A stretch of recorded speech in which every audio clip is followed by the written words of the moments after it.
Bonjour, merci à toutes et à tous de participer à cet atelier online. Je me présente, je m'appelle Pierre, je suis technicien informatique chez CBA depuis plusieurs années. Vous avez sûrement eu l'occasion de m'avoir au téléphone. Donc, je vous explique comment va se passer notre atelier. Je vais vous faire une présentation sur le thème du jour, qui est donc l'application Mail sur smartphone. Vous pourrez donc m'entendre, visualiser mon écran. Par contre, vous ne pourrez pas me parler directement. Mais à l'aide de la petite fenêtre message qui se trouve en bas à droite, vous pourrez donc par écrit poser vos questions que tous les participants verront. Donc moi je ferai régulièrement des pauses pour répondre à ces questions. Donc actuellement je suppose que vous avez toutes et tous un agenda pour votre tournée, donc que ce soit un agenda électronique ou un agenda papier. Et bien en fait l'application Mail, donc sur smartphone, vous permet de compléter cet agenda, voire même des fois de le remplacer selon votre utilité. Donc le principe c'est qu'en fait sur votre téléphone, en quelques clics, vous allez pouvoir, par exemple, téléphoner au patient, lui envoyer un message, pareil pour son médecin, donc le contacter rapidement. Vous avez également une fonctionnalité GPS qui vous permet de vous rendre chez le patient. Vous pouvez aussi donc prendre des notes, prendre des photos, enfin, pas mal de petits plus en fait qui peuvent vous servir au quotidien. Alors, il n'y a pas que ça comme utilité, vous pouvez également en fait marquer un soin comme fait ou comme non fait. Par exemple, vous deviez voir un patient le matin, je ne sais pas, à 9 h pour un AMI1, ça n'a pas pu se faire parce qu'il était à l'hôpital ou autre. Directement sur votre téléphone, vous marquez le soin comme non fait, et quand vous allez synchroniser le téléphone avec votre logiciel Agathe, et le soin passera automatiquement comme non fait et donc ne sera pas facturé.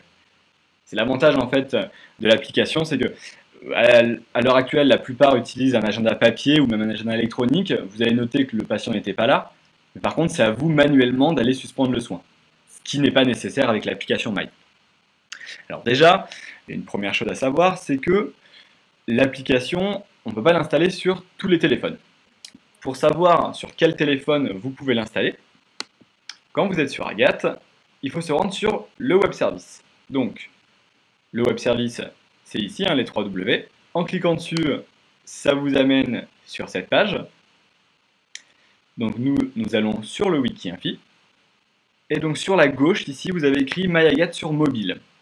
En cliquant dessus, ici, vous avez la petite vidéo de présentation.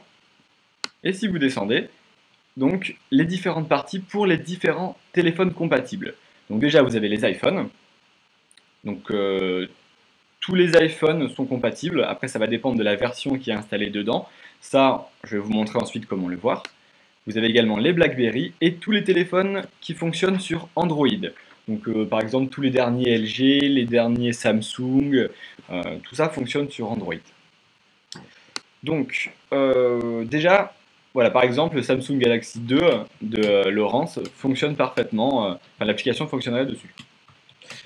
Alors, déjà, je vais vous montrer par exemple pour un iPhone. Moi, ma démonstration d'ailleurs, je la ferai sur iPhone. Donc, par exemple, vous avez un iPhone, vous cliquez sur ce lien. En cliquant dessus, voilà, vous avez accès à différentes parties. Donc, vérifiez la version de l'iOS installée sur le téléphone. Voilà, en fait, si vous allez sur cette page, alors, voilà, ça vous explique pas à pas comment vérifier la version de votre téléphone. Donc là, en l'occurrence, d'un iPhone. Voilà, bon, je vous passe les écrans, vous pourrez les revisualiser de toute façon directement sur le wiki.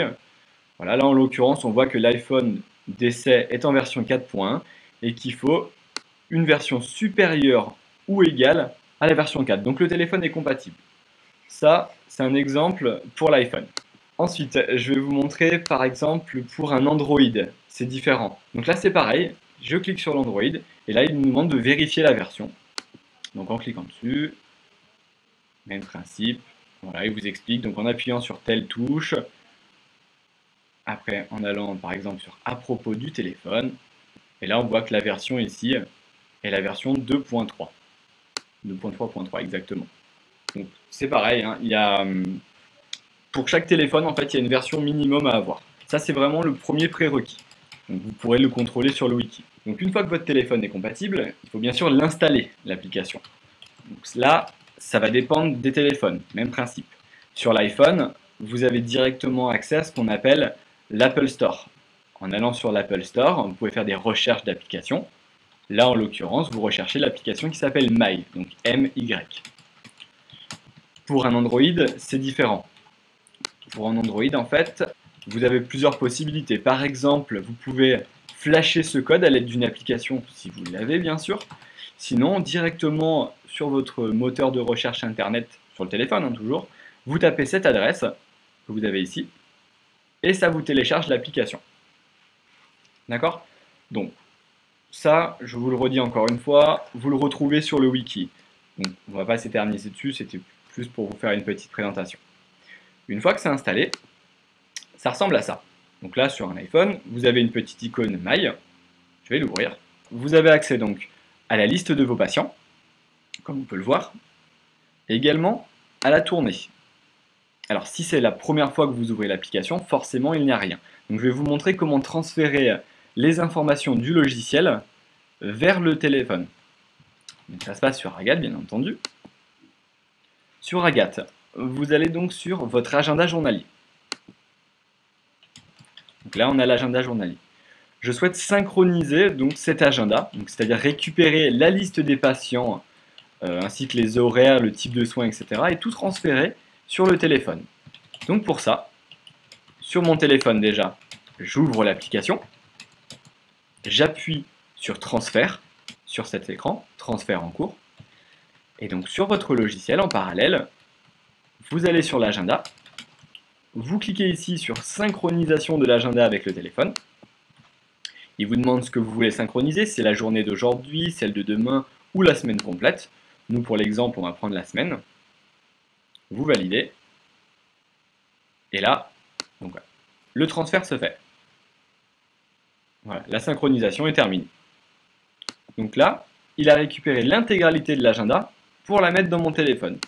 Cette manipulation, elle est identique, que vous ayez un BlackBerry, un Samsung ou un iPhone, c'est exactement la même procédure. Après, je vais vous faire une petite présentation des possibilités de l'application. Quand vous êtes sur votre téléphone, donc vous allez retrouver votre tournée, donc avec les horaires de passage, les noms des patients et le soin que vous effectuez. Je vais prendre par exemple le premier patient. Donc si j'appuie dessus, voilà, il vous dit donc que c'est un passage le jeudi 11 à 6 h du matin, et que le soin c'est un AIS. Vous avez également des détails de l'ordonnance, avec en plus le nom du médecin.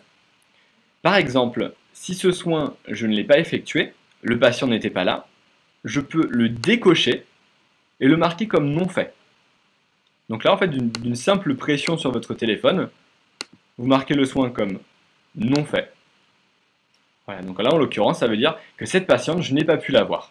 Et donc, elle ne sera pas facturée quand on déchargera les informations du téléphone vers l'application Agathe qui est derrière. Je vais revenir en arrière. Je vais prendre un autre patient. Voilà, je vais prendre celle-ci. Donc, même principe, hein, je peux marquer le soin comme fait ou non fait. Jusque-là, c'est exactement pareil. Et ici, grâce à la prescription, si jamais le numéro de téléphone du docteur est renseigné, là en l'occurrence c'est le cas, si j'appuie dessus, je peux donc soit l'appeler, soit lui envoyer un SMS. Si jamais j'ai besoin de le contacter rapidement, ça peut être, du coup ça vous sert d'agenda, vous n'avez pas besoin de visualiser directement sur l'ordonnance si le numéro est noté, vous n'avez pas besoin de chercher, tout est dans le téléphone. Je vais revenir en arrière, donc ça c'est la première fonctionnalité. Marquer un soin comme fait ou non fait, et en plus la possibilité de contacter le médecin rapidement. Alors, vous avez une deuxième partie qui est ici, c'est la partie patient. Donc si je clique dessus, on a donc la liste des patients. Je vais prendre toujours le même patient. En appuyant sur le nom, vous avez donc accès à l'adresse. Bien sûr, il faut que l'adresse soit renseignée dans Agathe. Je vous montre où exactement. Donc dans votre logiciel, dans le dossier patient, dans la partie coordonnées, il faut donc avoir renseigné l'adresse et en plus avoir coché la petite case adresse de visite. C'est important, si vous ne cochez pas cette case, l'adresse n'apparaît pas dans votre téléphone. Je retourne donc sur le téléphone. Alors, Donc c'est le même principe que pour le médecin. En appuyant sur le numéro de téléphone, on peut donc soit l'appeler, soit lui envoyer un SMS. Vous pouvez également prendre des notes, donc tout simplement en appuyant sur Notes, en faisant le petit plus pour en rajouter une nouvelle. On peut préciser patiente absente la semaine prochaine. Voilà, histoire d'avoir une petite information sur la patiente. Donc je ferme. Voilà. La note, on a une note d'enregistrer, c'est que le patient sera absent la semaine prochaine. On peut également prendre des photos. Donc en cliquant dessus, bon, moi forcément, comme vous l'avez constaté, le téléphone est sur l'ordinateur, donc je ne peux pas prendre de photo. Mais vous, en fait, en appuyant sur le symbole en bas à gauche, ça peut prendre une photo. Et cette photo apparaîtra sur le dossier du patient. Donc ça peut être intéressant si vous avez un suivi de plaie à faire, mais également si vous avez une attestation de mutuelle que vous voulez mémoriser pour l'intégrer au logiciel, et bien, vous pouvez tout à fait prendre la photo de l'attestation, et cette dernière se retrouvera sur le logiciel. Alors, je remonte comment j'arrive ici. Donc, j'ai mon application, je suis sur la partie patient. Je choisis donc le patient. Et ici, en fait, on a la partie photo. Donc, on clique sur photo. Et ici, en bas à gauche, donc, vous avez un petit appareil. En cliquant dessus, ça vous lance la fonctionnalité de photo de votre téléphone. Alors, donc, je disais, on peut prendre des notes, des photos, également visualiser les séances. Voilà, donc là, on voit qu'on va faire un passage à 9 h le jeudi 11, le vendredi 12, etc. Donc, on peut visualiser toutes les séances. En plus, deux autres options qui sont la géolocalisation. En gros, ça vous affiche une carte pour vous indiquer où habite le patient. Donc ça, c'est juste une carte. Sinon, vous avez également une fonction GPS qui vous permet en fait d'avoir tout simplement les différentes routes à prendre en fait pour vous rendre jusqu'à chez le patient. Donc moi, sur mon téléphone, c'est ce symbole. Donc en cliquant dessus, il m'ouvre donc toutes les routes qu'il faut prendre. Alors moi forcément, là il part des États-Unis, donc ça n'a pas vraiment de valeur. Mais vous, ça va partir de là où vous habitez. D'accord? Donc de votre adresse, ou de là où vous êtes du moins avec votre téléphone. Il prend actuellement votre géolocalisation et vous dit les différentes routes pour vous rendre chez votre patient. On va partir du principe que toute la journée, vous avez utilisé votre agenda. Quand vous rentrez, il faut un petit peu à la même manière de votre lecteur, le décharger. Donc pour ça, c'est exactement le même principe que pour le charger quasiment. Sur le téléphone, on appuie sur transfert et il arrive directement donc sur ce menu, transfert en cours. Et sur votre logiciel, pour décharger le téléphone, ça se passe dans outils et tout en bas, décharger les données du téléphone. Voilà, donc il vous explique que ça va décharger les photos, les notes, tout ce que vous avez saisi en fait dans votre smartphone. Voilà, donc là il décharge, la synchronisation est terminée, donc on peut valider. Et si on retourne dans le dossier de notre patient, dans la partie, donc par exemple coordonnées, on va déjà voir le mémo que l'on aurait pu renseigner. Donc moi en l'occurrence j'avais marqué attention aux chiens.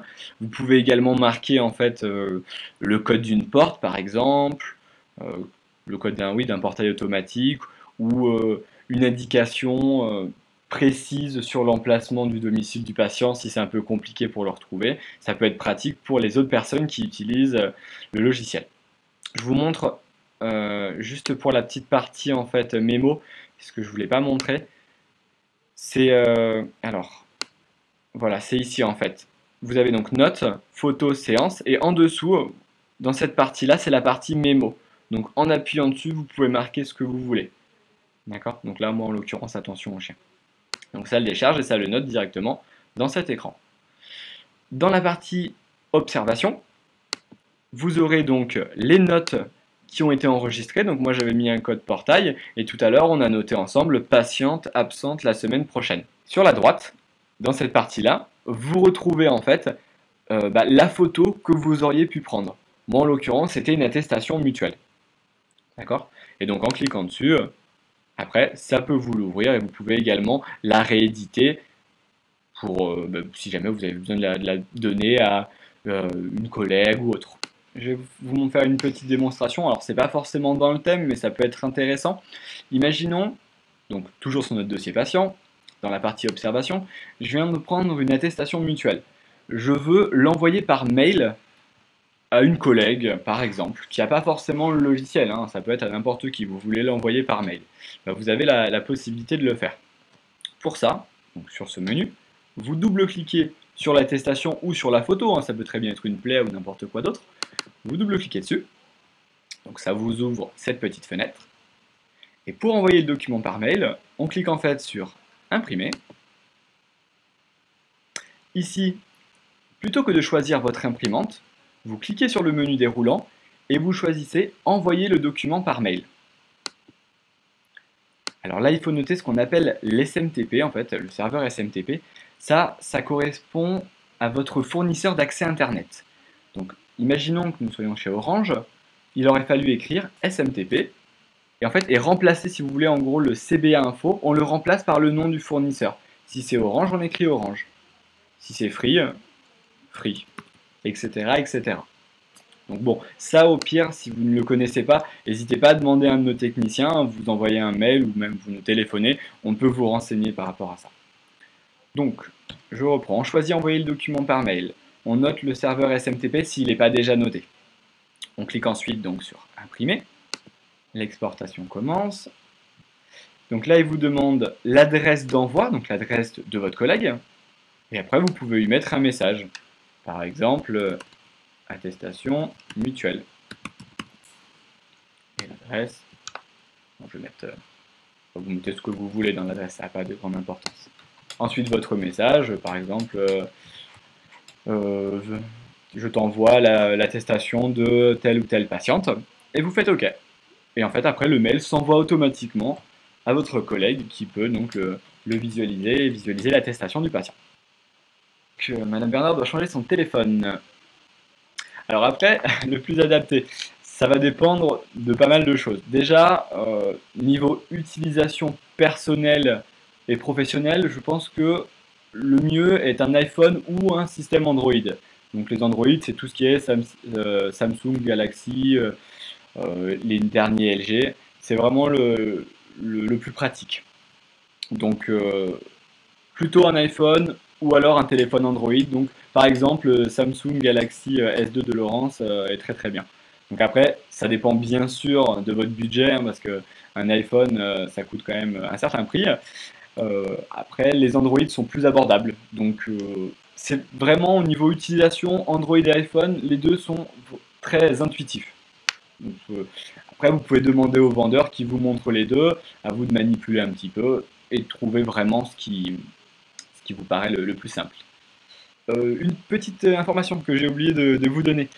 Sachez que pour transférer les données donc, du téléphone vers le logiciel ou inversement, hein, du logiciel vers le téléphone, vous n'avez pas besoin de câble. Il faut que le téléphone soit connecté au réseau Wi-Fi. D'accord? Donc c'est pareil, sur le Wiki-Infi, vous trouvez la procédure pour n'importe quel type de téléphone, hein, iPhone, Android, etc., pour connecter votre téléphone au Wi-Fi. D'accord? C'est pareil, hein, s'il y a des difficultés, n'hésitez pas à nous contacter, on est là aussi pour vous aider. Donc ma présentation est maintenant terminée. Pour rappel, sachez que jeudi prochain, il y a un atelier online, donc ça sera sur le thème donc, comment suivre mes télétransmissions. Savoir si vous avez bien été réglé, traiter des rejets, etc. En tout cas, merci à tous et à toutes d'avoir participé à cet atelier. Et puis je vous dis donc à très bientôt pour d'autres ateliers online. Passez une très bonne journée. Au revoir.